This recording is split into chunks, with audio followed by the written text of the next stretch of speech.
සුබ දවසක් කියලා ප්‍රාර්ථනා කරනවා. අදත් මාත් එක්ක එකතු වෙලා ඉන්න ඔයාලා හැම කෙනෙක්ටම. අදත් මම අලුත් වීඩියෝ එකක් ඔයාලා වෙනුවෙන් අරගෙන ආවා. අදත් අපි කතා කරමු විශ්වයෙන් ඔයාට සංඥා ලබා දෙන ක්‍රම කිහිපයක් ගැන. මම කලින් මේ ගැන කතා කරපු වීඩියෝ ඔයා බැලුවේ නැත්නම් ඒවත් බලන්න ඔයාලට පුළුවන්. ඇත්තටම විශ්වය ඔයත් එක්ක ගනුදෙනු කරන විදිය හරිම වෙනස්. විශ්ව ආකර්ෂණ නීතිය ගැන හොයන ඔයාලා මේ වෙද්දිත් මේ දේවල් ගැන ගොඩක් දේවල් දන්නවා ඇති. විශ්වය කවදාවත් අපි ඉස්සරහට ඇවිල්ලා මෙන්න මේ දේ කරන්න එපා කියලා කියන්නේ නැහැ. හැබැයි ඒ වෙනුවට විවිධ ක්‍රමවලින් ඔයාලට සංඥා ලබා දෙන එක තමයි මේ විශ්වය කරන්නේ.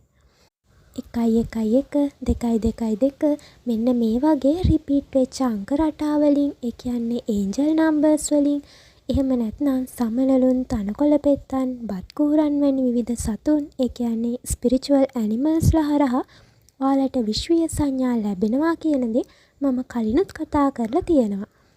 මේවට අමතරව තවත් ගොඩක් විශ්වීය සංඥා තියෙනවා. අපි අවට සිදුවෙන දේවල් ගැන හොඳ අවධානයකින් හිටියොත් අපිට පුළුවන් මෙන්න මේ විශ්වීය සංඥා හඳුනගන්න. විශ්වයට නිවැරදිව ප්‍රාර්ථනා කරන ඔයාලට මේ වෙතින් මේ සංඥා වලින් එකක් හරි ලැබිලා තියෙන්න පුළුවන්. සමහර වෙලාවලට ඔයාලා මේ ගැන කලින් දැනගෙන හිටපු නැති නිසා ඒ සංඥා මගහැරිලා තියෙන්නත් පුළුවන්. ඒ නිසා අපි අද තවත් මෙන්න මේ විදිහේ සංඥා කිහිපයක් ගැන කතා කරමු. මුලින්ම කුරුළු පිහාටු. කුරුළු පිහාටු කියන්නේ මෙන්න මේ විදියට විශ්වය ඔයාට පණිවිඩයක් අරන් එන ක්‍රමයක්. ඔයා හරිම හම්බයක් වගේ ගෙදර මිදුලේ තිබිලා, එහෙම නැත්නම් ගමනක් යද්දි පාරේ තිබිලා, තවත් සමහර වෙලාවලට උඩ ඉඳන් හිමීට පහළට වැටෙන කුරුළු පිහාටු දැකලා ඇති. හැබැයි ඔයා හිතුවද මේ කුරුළු පිහාටු වලිනුත් විශ්වය ඔයාට සංඥාවක් ලබා දෙනවා කියලා?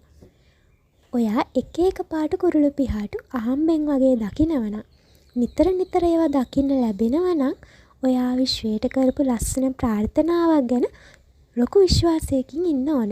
මොකද ඒ ප්‍රාර්ථනාව ඉටු වෙන්න හරිම ආසන්නයි. මෙන්න මේ විදියට ඔයා දකින පිහාටු වල වර්ණය අනුවත් ඔයාට විශ්වය ලබා දෙන පණිවිඩය එකිනෙකට වෙනස් වෙන්න පුළුවන්. ඒ ගැනත් අලුත් වීඩියෝ එකකින් කතා කරන්න මම බලාපොරොත්තු වෙනවා. ඊළඟට විශ්වය ඔයාට ලබා දෙන තවත් සංඥාවක් තමයි රාත්‍රියේදී ඔයා දකින සිහින. අපි දකින සමහර හීන අපිට උදේ වෙද්දී ඇත්තටම මතක නැහැ. හීනයක් දැක්ක කියලා විතරයි මතක. හැබැයි සමහර සිහින තියෙනවා අපිට හරිම විස්තරාත්මකව මුලින් ඉඳන් අන්තිම වෙනකම් වෙච්ච දේවල් හැම එකක්ම හොඳට මතකයේ තියෙන.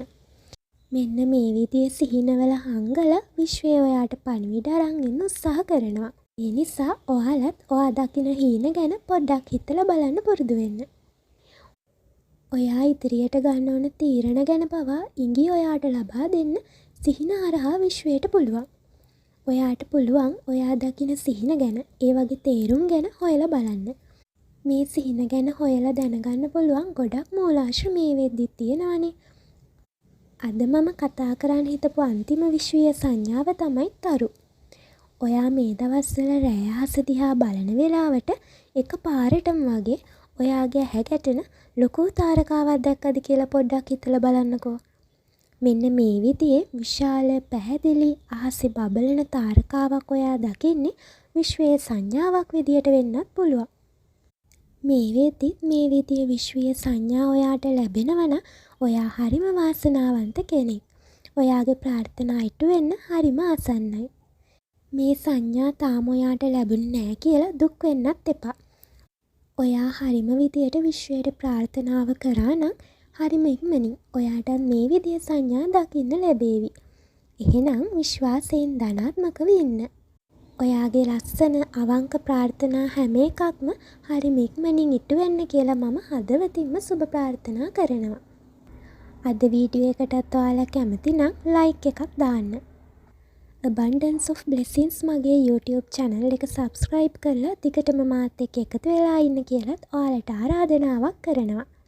එහෙනම් තවත් අලුත් දවසක මේ විදිහේ ලස්සන වීඩියෝ එකකින් හම්බ වෙනකම් අදට ගිහින් එන්නම්. good luck.